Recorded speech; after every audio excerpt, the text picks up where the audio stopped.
This is the Transformer Efficiency Interactive Calculator, which solves for various transformer performance parameters including efficiency, losses, and optimal loading conditions.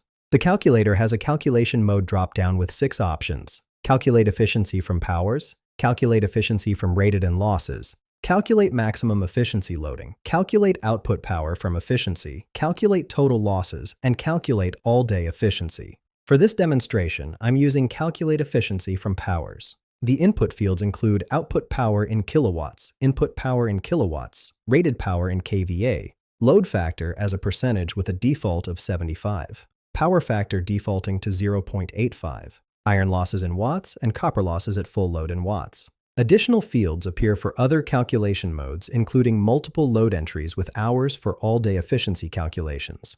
Let's work through an example. I'll enter 10 for both output power and input power in kilowatts. After clicking Calculate, the results show efficiency at 100%, total losses at 0 kilowatts, loss percentage at 0%, and output to input ratio at exactly 1. The calculator also indicates this represents excellent efficiency for distribution transformer applications. This tool helps engineers quickly evaluate transformer performance under various operating conditions. Find the link in the description below.